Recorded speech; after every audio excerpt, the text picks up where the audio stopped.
hello, my beautiful bookish friends. A long time no see.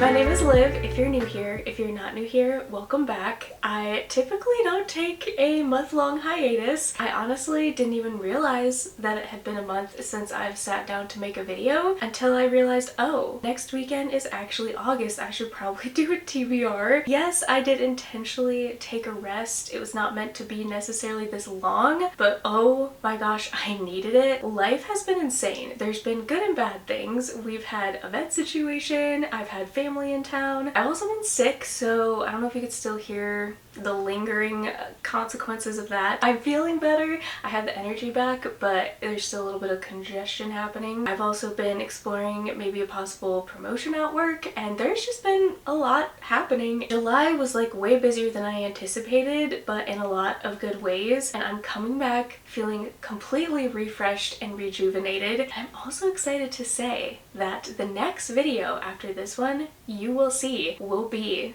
my first fall video, and I cannot believe I'm saying that. A lot of people are already back to school. How are we here already? I seriously cannot believe I'm sitting here making an August TBR. So yes, I'm here and back and gonna share with you all of the things that I'm planning to read in August. If you want to know what I read in July, you can follow me over on Goodreads, and I'm also on Fable. Find me over there. But today we're gonna be talking about all the exciting things happening in August. And yes, that does include, like I said, pre-filming a lot for fall. So I'm making this TBR now, but you might not see me for another couple weeks, but just know during that time I am pre-gaming and pre-filming for fall. I'm stoked. As you can tell, I'm refreshed, I'm rejuvenated, I'm ready to go, mainly because fall is around the corner. But enough rambling about life and everything else besides books. I hope you guys have been well. Let's just go ahead and do a complete 180 here and chat about my Patreon book club pick for August. I have never been more excited to read a book with you guys. Holly Jackson's first adult thriller just came out, Not Quite Dead Yet, and the only thing I know about this one is it's about a girl that's trying to solve her own murder. I have already heard wild, crazy things about this, and Holly Jackson definitely goes there in regards to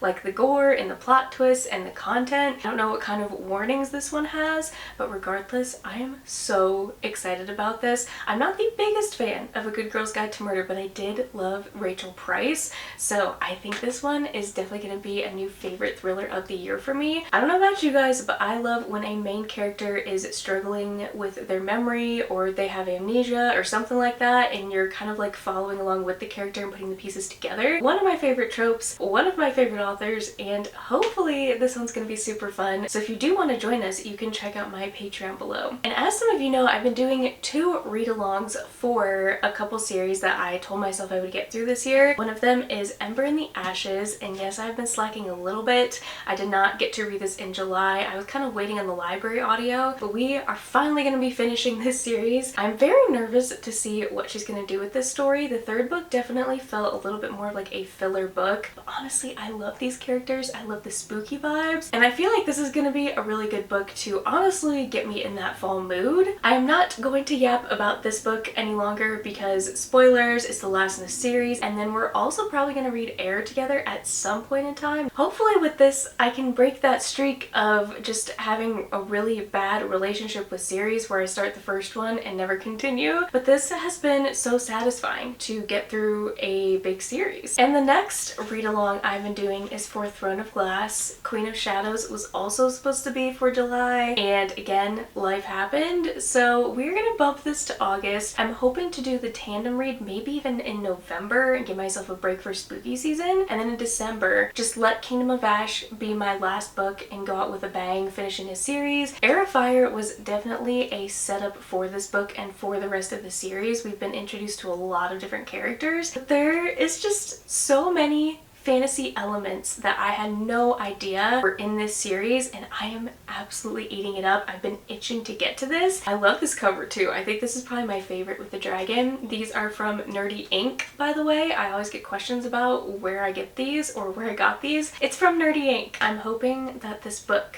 is going to be one of my favorites of all time because I'm so excited to get back into this. So the only event or readathon or thing that I have going on for the month of August is every other month I host a readathon over on Patreon, and that is called Reading in Color. We don't necessarily follow the rainbow, but our next color is going to be yellow. And basically all you have to do is pick books with yellow on the cover, and instead of doing a weekend readathon this time, we're going to make it a week long, and you can just pick books with yellow on the cover. So for me, I decided that I am at least going to read Metal Slinger. I'm going to see what that week ends up looking like for me, but I knew as soon as yellow won that there's a yellow butterfly on this cover, and I've been dying to read this. I don't know much about it, but every time I see it, I'm like, it's pirate. I know it's like a sea summery type of fantasy. So this is probably going to be my last like big summer book. I have a feeling this is going to be one of my favorite books of the entire year, and I really hope it's going to give me Will Turner and Elizabeth Swann vibes because that's what I need in my life right now. So needless to say, I'm very hopeful for this book. I've seen nothing but amazing things. But again, if you want to join us, it's the Reading in Color readathon. I think it's going to take place around mid-August. We're going to be sprinting all week, and we just have the best time over there. So if you're interested and you want to read a bunch of yellow books with us, again, you can check out my Patreon. And before we talk about my TBR jar, which is my favorite part about my TBRs, I do have one brand new release that I'm definitely going to be prioritizing. That is A Theory of Dreaming by Ava Reed. I loved A Study in Drowning. It was so unique. It had so many interesting gothic, romantic, like fantasy vibes. It was a very different story than anything I've ever read before. Her writing was absolutely phenomenal. I've actually read a couple other of her books since I read Study in Drowning, and they just haven't hit that 5-star spot for me. I don't know what it is. So I think this book is like a one-hit wonder for this author for me, but I really hope A Theory of Dreaming is everything that I'm hoping and praying and dreaming for, because I need this to be good. One of my favorite things that a lot of authors are doing right now is creating a duology or writing a duology, and that's the perfect mix for me. So if you are wanting something that's a little bit academic, there's also possibly like fae involved. It's gothic, it's spooky, but the message and just everything about the series, I love it. I absolutely love it. So I for sure will be reading this the day it comes out. Okay, next is my favorite part about my TBR videos. We have my TBR jar, which is essentially just all of my physical books on my shelves that I have not read. And every month I'm picking 3 that are kind of like mood reading books. So if I am all done with the books that I need to read or have to read, these are the other 3 books that are like my options for what I'm in the mood for. Supposedly this is helping me read my physical TBR, but sadly, all 3 of the books that I chose for July did not get read. This is just like not going how I planned, and I think what I'm gonna need to do like going into the rest of the year and next year is just doing vlogs with this jar. When I don't know what to vlog, when I don't know what to create, I think this jar is definitely gonna come in handy for that reason because yeah, I did not read The Floating World. I really want to still. I also have this very old Emily Henry, The Love That Split the World.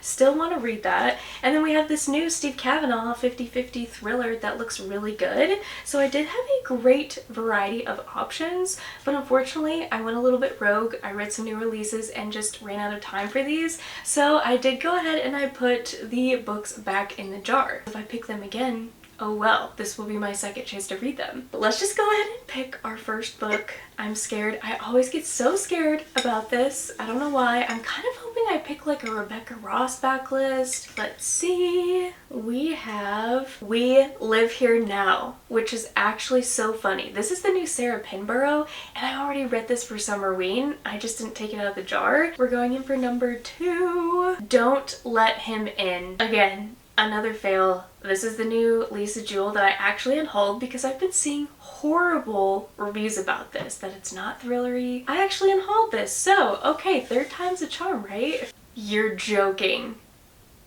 You're joking. Did I just manifest this? Hold on. I am not joking, you guys. I don't even know if you can read this because my camera probably won't focus on it. Dreams Lie Beneath by Rebecca Ross. Wow. What in the world? This is literally best case scenario for me. I have been thinking so much about Rebecca Ross and how Wild Reverence is coming out just in September, like in a month, and I'm so excited for that.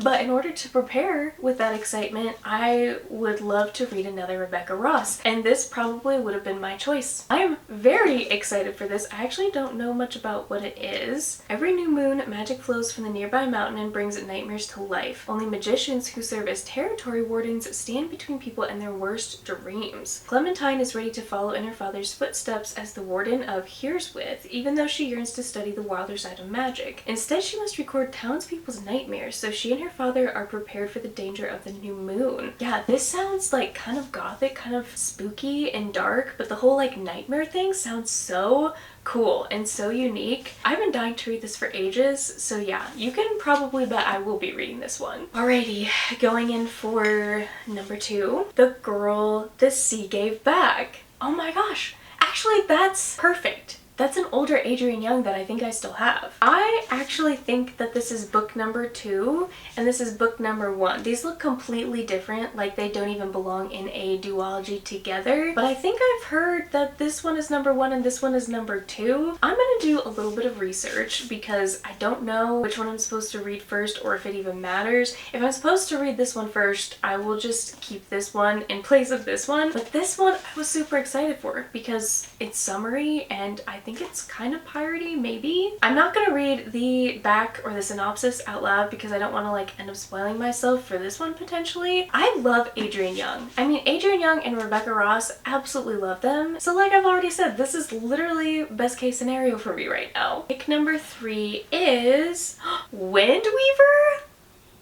You guys, if I read all 3 of these books I've chosen, this is gonna be one of the best reading months like ever. I seriously cannot believe I picked this book. Wow. Okay, we have The Windweaver by Julie Johnson. I've never read anything by this author before. This book is supposed to be like Avatar apparently. They're supposed to be like water, earth, fire signs or something like that. I think this has like phoenixes or dragons or something. I actually have no idea what this book is about, but this is one of those big books that's very hyped that I really just want to go into it blind. It is a fairly big book though, I'm not gonna lie. It's 500 pages. Between this and Queen of Shadows, if that's all I read this month, like I would be completely fine with that. Well, this has been one of the best TBRs that I feel like I have set in quite a long time. This TBR jar was definitely in my favor today. I could not be happier about the 3 books that I chose, and I hope that I can come back in September and be like, yep, I read at least one of them, because they're shorter books, they're young adult books,